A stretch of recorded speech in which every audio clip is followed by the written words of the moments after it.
आइए फ्रेंड्स, आज हम लोग एक नए चैप्टर की शुरुआत कर रहे हैं। जैसा कि आपको पता है कि इस चैनल पर आपको क्लास 10th का, क्लास 9th का वीडियो मिलता है मैथ्स का। तो अभी तक आपको हम लोगों ने इस चैनल पर त्रिकोणमिति पढ़ाया है। क्या पढ़ाया है? त्रिकोणमिति। और त्रिकोणमिति का 25-26 छोटा छोटा वीडियो है, आप उसे देखेंगे। आप मतलब इतना समझ लीजिए कि 5 घंटा के अंदर में, 5 से कम घंटा में उसको खत्म किया गया है। अगर आप उसको देख लेंगे एक दिन का समय निकाल करके तो आपको बहुत फायदा होने वाला है। अगर कोई स्टूडेंट मैट्रिक वाला हमारा वीडियो देख रहे हैं, जो अभी इस वर्ष एग्जाम देने जाने वाले हैं, या इंटर वाले देख रहे हैं, तो उनसे मेरा रिक्वेस्ट है कि अगर आप परीक्षा देने जाने वाले हैं तो परीक्षा में पहले जाइए, क्योंकि 2 तारीख एग्जाम है। बहुत सारे बच्चों का एग्जाम छूट गया है, बहुत सारे बच्चियां रो रही है, तो उससे कुछ मतलब होता नहीं है। क्योंकि आप समय से पहले पहुंचिएगा तो आपके लिए फायदेमंद होगा। तो चलिए, आज हम लोग हाइट एंड डिस्टेंस यानी ऊंचाई और दूरी चैप्टर शुरू कर रहे हैं। और ये क्लास 10th का चैप्टर नंबर 9 है। जैसे आपको पता है कि ये चैप्टर थोड़ा हार्ड होता है, इसीलिए इसको पहले हम लोग कर ले रहे हैं ताकि बच्चों को बेहतरीन ढंग से समझ में आ जाए। उसके बाद हम लोग फिर एक चैप्टर से स्टार्ट करेंगे।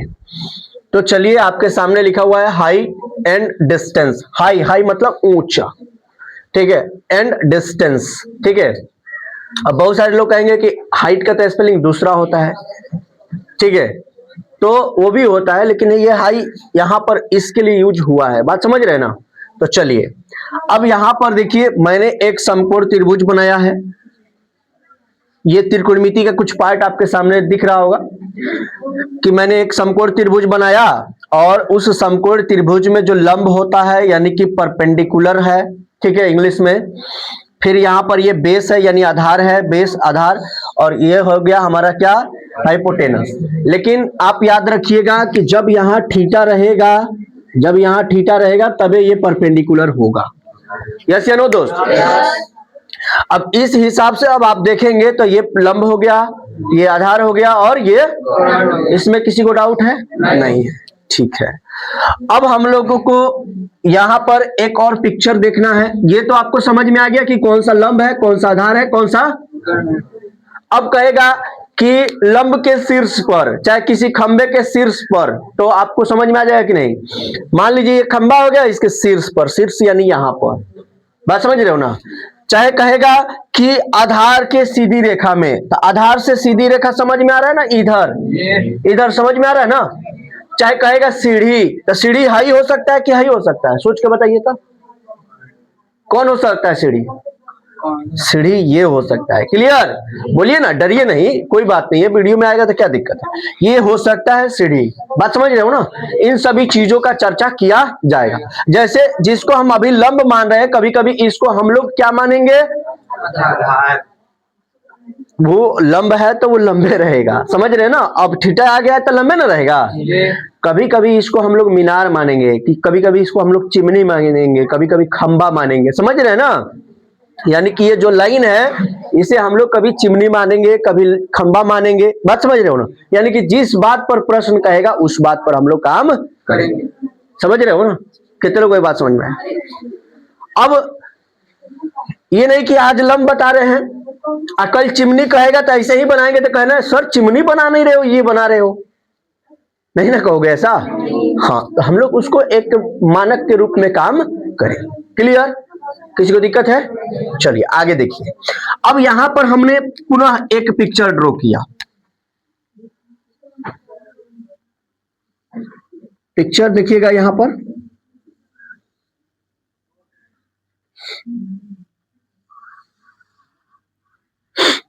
देखिए इसको कहते हैं क्षैतिज रेखा। क्षैतिज रेखा यानी कि जो ये लेटा हुआ है, लेटा हुआ है, 2 रेखा है, एक यहां पर है और एक यहां पर है। तो ऊपर वाले को हम लोग कहते हैं क्षैतिज, बोलिए एक बार, क्षैतिज रेखा। सब लोग यहां पर देखिए, ऊपर वाला जो है उसको क्या बोलते हैं? क्षैतिज रेखा। और इसको हम लोग बोलते हैं क्षैतिज तल। क्षैतिज तल। तल मतलब है कि ये भुइयां है, मतलब भोजपुरी में भुइयां, भुइयां का मतलब सबसे नीचे वाला हो गया ना, सबसे नीचे वाला। जैसे आप लोग जाते होंगे किसी बहुमंजिला भवन में, जैसे तो लिखा रहता है ग्राउंड फ्लोर, ग्राउंड फ्लोर, तो हिंदी में लिखा रहता है निचला तल, बात समझ रहे हो ना। फिर सेकंड फ्लोर, ठीक है, दूसरा तल, फिर थर्ड फ्लोर, तीसरा तल, इस तरह से लिखा रहता है। किसी को डाउट है? तो ये जो है तल है, तल सबसे नीचे वाला, यानी कि ये क्षैतिज तल है, ये क्षैतिज रेखा है, बात समझ रहे हो ना। अब ये सीधा है तो इसको क्या कह सकते हो, बोलो?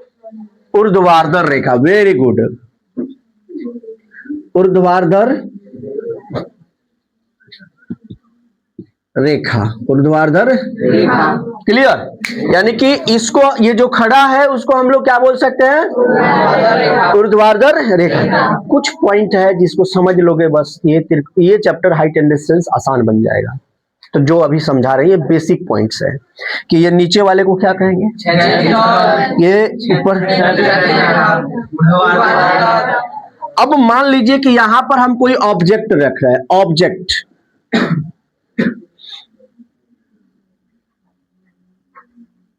ऑब्जेक्ट मतलब होता है वस्तु। क्या रख रहे हैं मेरे दोस्त? वस्तु। ऑब्जेक्ट मीन्स क्या होता है? वस्तु। हम क्या रख दिए यहां पर? एक ऑब्जेक्ट रख दिए, यानी एक वस्तु रख दिए। क्या कर रख दिए? और हम यहां पर खड़े हो गए और ये मेरी हाइट हो गई।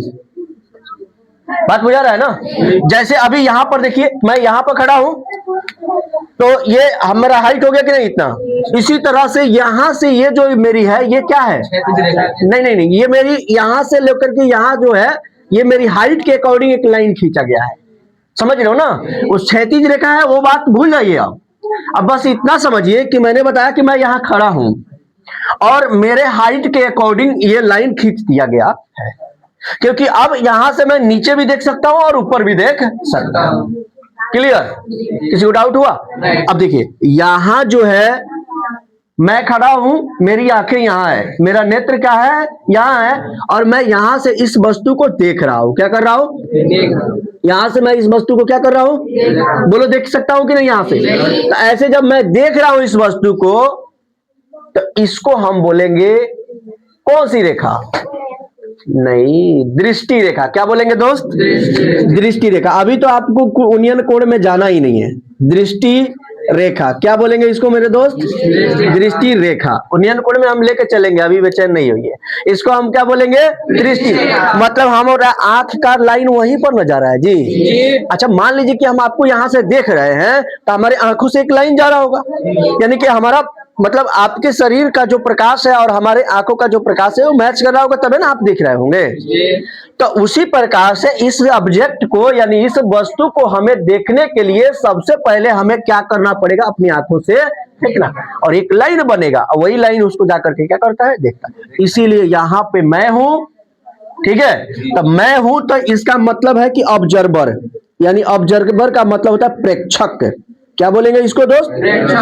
प्रेक्षक। यानी कि यहाँ पर मैं, मान लीजिए कि मैं हूं यहाँ पर और ये मेरी दो हाथें हो गई, ये समझ लीजिए, और ये मेरे पैर की अंगुलियां हैं, समझ रहे हो ना। या मैं हूं और मैं यहाँ पर ऊपर देख रहा हूं। किसको देख रहा हूं? वही ऑब्जेक्ट को देख रहा हूं। सीधा सीधा ऑब्जर्व करिए, मतलब ध्यान से ऑब्जर्व करिए इस चीज को, इस पॉइंट को। बाकी आपको प्रश्न बनाने में कभी दिक्कत नहीं होगा, मैं इतना बात कह रहा हूं। अब आप सोच रहे होंगे सर ई को चाहिए, ये तो हम लोग समझ गए, ठीक है। अब देखिए, अब मेरा यहां पर एक बार दृष्टि था, तो जब मैं सीधे देख रहा था तो क्षैतिज रेखा, और जब मैं वस्तु को, ऑब्जेक्ट को देख रहा था तो मेरा दृष्टि रेखा। और क्षैतिज रेखा और दृष्टि रेखा के बीच जो कोण बनता है उसी को हम लोग बोलते हैं उन्नयन कोण। उन्नयन, उन्नयन कोण बोलिए तो एक बार दोस्त। यानी कि क्षैतिज रेखा और दृष्टि रेखा, क्षैतिज रेखा और दृष्टि रेखा के मध्य जो कोण बन गया उसको क्या बोलेंगे? उन्नयन कोण। उन्नयन कोण। क्लियर? अब सुनिए, अब यहां पर मान लीजिए कि ये ऑब्जेक्ट है, तो ऑब्जेक्ट है तो यहां से यहाँ पर एक ऑब्जेक्ट है, ये ऑब्जेक्ट जो मान लीजिए यहाँ है, ठीक है ना दोस्त। अब यहां से मैंने इस क्षैतिज रेखा के समांतर एक रेखा खींचा, ठीक है, बात समझ रहे हो ना। अब ये क्षैतिज रेखा के समांतर जब मैंने एक रेखा खींचा तो यहाँ पर ये ऑब्जेक्ट है और इसके बीच में एक एंगल बन गया, एक एंगल क्रिएट हुआ कि नहीं। तो जब देखिए, जब हम लोग नीचे से देख रहे हैं ऊपर, तो यहां जो बनेगा वो क्या बनेगा, उन्नयन, उन्नयन, ठीक है। अब इसको मैं दूसरा फिगर से समझा रहा हूं आपको, ठीक है दोस्त। कैसे समझा रहा हूं, अब यहां पर देखिए, इधर दिखेगा भाई, किधर दिखेगा, इधर नीचे, चलिए। अब यहां पर देखिए, इसी फिगर पर आपको बता देता हूं, नहीं दिख रहा है तो चलिए सुनिए ध्यान से देखिए। अब जैसे क्या हुआ कि मैं ऊपर गया, यहां पर मैं बैठ गया, कहां बैठ गया, ऊपर। जब मैं ऊपर बैठा और नीचे देखा, जब कोई वस्तु को हम नीचे से ऊपर देख रहे हैं तो उन्नयन कोण, और जब वही हम उस वस्तु से मतलब ऊपर यहां पर आ गए, उस वस्तु से ऊपर आ गए और ऊपर से देख रहे हैं तो कौन सा कोण, अवनमन। कौन सा कोण, बोलिए तो, यानी कि यहां पर जो एंगल बनेगा वो कौन सा कोण बनेगा, अवनमन कोण। और याद रखिएगा हमेशा उन्नयन कोण, उन्नयन कोण, उन्नयन कोण बराबर होगा किसके, अवनमन कोण के। उन्नयन कोण हमेशा बराबर होगा किसके, अवनमन कोण के, ठीक है। उन्नयन कोण बराबर होगा किसके, हमेशा उन्नयन कोण बराबर होगा अवनमन कोण के। कितने लोगों को ये बात समझ में आ गया, उन्नयन कोण किसके बराबर होगा, अवनमन कोण के, क्लियर।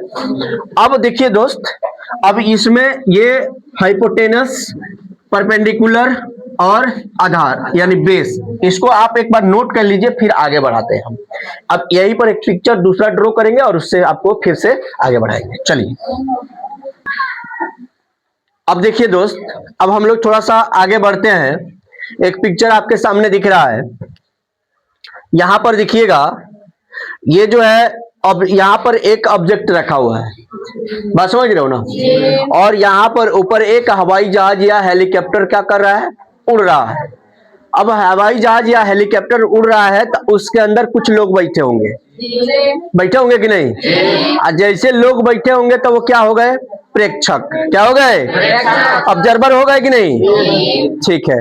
अब उनको इस धरती पर कहीं पे उतरना है, क्या करना है, उतरना है। तो वो वहां से दूरबीन से यानी अपने लेंस के माध्यम से देख रहे हैं कि हमको कहाँ उतरना है। तो उनका गंतव्य स्थान जो है वो यहाँ है, बात समझ रहे हो ना। तो यहां से यहां देख रहे हैं, ऊपर से नीचे क्या कर रहे हैं, देख रहे हैं, ठीक है। तो यहां पर इसको हम बोल सकते हैं कि यह दृष्टि रेखा है, बोलिए यस या नो, दृष्टि रेखा, ठीक है।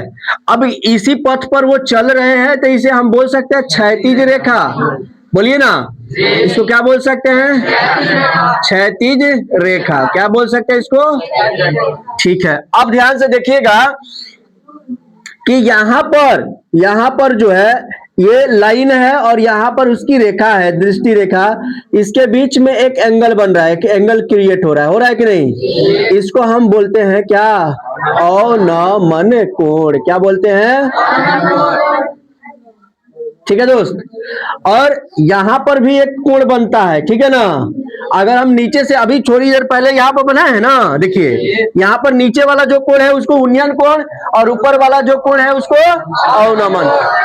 अब यहां से एक चीज आपको समझ लेना है कि जब हम ऊपर से किसी वस्तु को नीचे देखेंगे तो अवनमन कोण, बोलिए एक बार, उतना ही बोलिएगा। ऊपर से किसी वस्तु को नीचे देखेंगे तो अवनमन कोण, और नीचे से किसी वस्तु को ऊपर देखेंगे तो, मान लीजिए सपोज दैट कि आप गए अपने किसी दोस्त से मिलने के लिए, कोई भी हो सकता है, समझते रहवे कर रहे हैं। अब गए तो वो आदमी जो है यानी आपका जो दोस्त है वो छत पर है, क्या है, छत पर हो सकता है कि नहीं। अब आप बिलीव किए छत पर, तो छते पर ना आएगा, कहाँ आएगा वो आदमी। अब आप उसको नीचे से देख रहे हैं छत के ऊपर, तो आप कौन सा कोण बना रहे हैं, उन्नयन कोण। वो आदमी भी तो आपको देख रहा है, तो वो आदमी ऊपर से देख रहा है नीचे आपको, तो कौन सा एंगल, समझ में आ गया। अब उन्नयन कोण अनुमान कोण भर नहीं ना पड़ेगा। हाँ तो समझ गए। अब सुनिए, अब जैसे मान लीजिए यहां पर मैंने बताया कि यहां पर देखिए एक छोटा सा पिक्चर ड्रॉ कर रहा हूं, फिर से समझा देता हूं आपको। यहां पर देखिए मान लीजिए कि कोई व्यक्ति है, चाहे कोई ऑब्जर्वर है, कोई प्रेक्षक है, और यहां पर कोई वस्तु है। तो यहां से यानी ये मान लीजिए छत है, ये मान लीजिए क्या है, छत है। छत से नीचे देखा तो कौन सा कोण, नीचे वाला आदमी ऊपर वाले को देखा, क्लियर, समझ में आ गया। और मैंने बताया है कि अवनमन कोण हमेशा उन्नयन कोण के क्या होता है, बराबर। अब ये तो बताइए कि जब आप ऊपर देखिएगा चाहे तो वो लोग भी तो नीचे देखेंगे ही, तो एंगल तो बराबर क्रिएट हो रहा है, बात समझ रहे हो ना। चलिए, अब ये अवनमन कोण दृष्टि रेखा का इंग्लिश यहां पर लिखे दिए हैं, क्या लिख दिए हैं, लाइन ऑफ साइट। और फिर क्षैतिज रेखा का भी लिख दिए हैं, क्षैतिज हॉरिजॉन्टल लाइन, ठीक है, बात समझ रहे हो। ऑब्जेक्ट तो वस्तु होता ही है, कोई दिक्कत इसमें नहीं है। प्लेन है तो ये इसको लिख लीजिएगा, एरोप्लेन, चाहे जो भी लिखना होगा वो लिख लीजिएगा। इसको आप एक बार नोट कर लीजिए, इस फिगर को भी एक बार नोट कर लीजिए। आइए दोस्त, अब उन्नयन कोण और अवनमन कोण समझने के बाद कुछ परिभाषा है उसको देख लीजिए, पहले भी बता चुके हैं, इसको एक बार लिख भी दिए हैं, आप लोग देख सकते हैं। लिखा हुआ है क्षैतिज तल, ठीक है, हॉरिजॉन्टल प्लेन, पृथ्वी तल के समांतर खींची गई क्षैतिज तल को क्या कहते हैं, मतलब पृथ्वी तल के समांतर खींची गई तल को क्या कहते हैं, क्षैतिज तल। फिर से आगे देखिए, क्षैतिज रेखा यानी हॉरिजॉन्टल लाइन, क्षैतिज तल के समांतर खींची गई रेखा को क्या कहते हैं, क्षैतिज रेखा। जैसे अभी बताए थे ना हम, इस प्रकार से एक पिक्चर ड्रॉ किए थे, आपको मालूम होगा, याद होगा ऐसे। इसको बताए थे कि ये क्षैतिज तल है, इसको बताए थे ये क्षैतिज रेखा है, इसको बताए थे ये दृष्टि रेखा है, और इसको बताए थे ऊर्ध्वाधर रेखा, ठीक है। और यहाँ पर बताए थे कि प्रेक्षक है, यहाँ पर बताए थे ऑब्जेक्ट है, यस या नो। कभी यहाँ पर भी ऑब्जेक्ट हो सकता है, सॉरी प्रेक्षक हो सकता है, यहाँ नीचे ऑब्जेक्ट हो सकता है। दृष्टि रेखा किसी दर्शक की आंखों और देखी जाने वाली वस्तु, देखिए ये आंख हो गया और ये देखी जाने वाली वस्तु हो गया, इसके बीच का जो एंगल है, यानी कि यहाँ पर जो एंगल बन रहा है, इसी को हम लोग क्या कहते हैं, उन्नयन कोण, क्या कहते हैं। अब वो दृष्टि रेखा तो समझ में आ गया होगा आपको, दृष्टि रेखा ये हो गया। तो दृष्टि रेखा का यहाँ पर परिभाषा है, किसी दर्शक की आंख और देखी जाने वाली वस्तु को मिलाने वाली रेखा को दृष्टि रेखा, यानी कि ये आंख है और ये वस्तु है, यहाँ पर वस्तु है ना, यहाँ पर वस्तु है। अब ये आंख और वस्तु को देखी जाने वाली जो रेखा है उसी को तो कहते हैं दृष्टि रेखा, ठीक है। आगे बढ़िए, उन्नयन कोण कह रहा है कि जब वस्तु दर्शक से ऊपर हो, जब वस्तु क्या हो, यानी ऑब्जेक्ट यहाँ है तो यहाँ दर्शक है तो ऊपर ना है, ऊपर हो, तब दृष्टि रेखा और दर्शक की आंख से गुजरने वाली क्षैतिज रेखा के बीच बने कोण उस वस्तु का क्या कहलाता है, उन्नयन कोण। देखिए तो यहाँ पर बन रहा है ना उन्नयन कोण। अब देखिए आगे क्या कर रहा है, अवनमन कोण यानी कि लाइन ऑफ डिफ्रेक्शन, कह रहा है कि दर्शक की आंख से जब कोई वस्तु नीचे हो, मतलब मैं यहाँ हूं खड़ा और नीचे कोई वस्तु को देख रहा हूं, तो ये अवनमन कोण बनेगा। कौन सा कोण बनेगा, अवनमन कोण, ठीक है। तो ये अवनमन कोण का भी परिभाषा यहाँ पर हो गया, कोई दिक्कत नहीं है। अब थोड़ा सा कुछ फॉर्मूला चाहिए हम लोगों को इसको सॉल्व करने के लिए, ये बेसिक कुछ कंसेप्ट था, इसे आपको दे दिया गया। अब कुछ फॉर्मूला हम लोग देखेंगे, चलिए।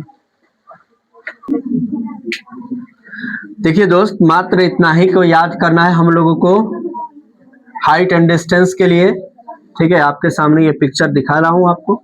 अब जैसे यहाँ पे साइन थीटा है तो साइन जीरो का मान क्या होता है, जीरो। कोस जीरो 1, tan 0 0, ठीक है। sin 30 cos 30 √3/2 और tan 30, ठीक है। sin 45 cos 45 tan 45, फिर उसके बाद sin 60, ठीक है। उसके बाद cos 60, उसके बाद tan 60, उसके बाद sin 90 cos 90 और tan, इसको बोलते हैं अपरिभाषित मान। हम लोगों को बस इतना ही याद रखना है, बाकी काम हो जाएगा है। ठीक है, मिलेगा।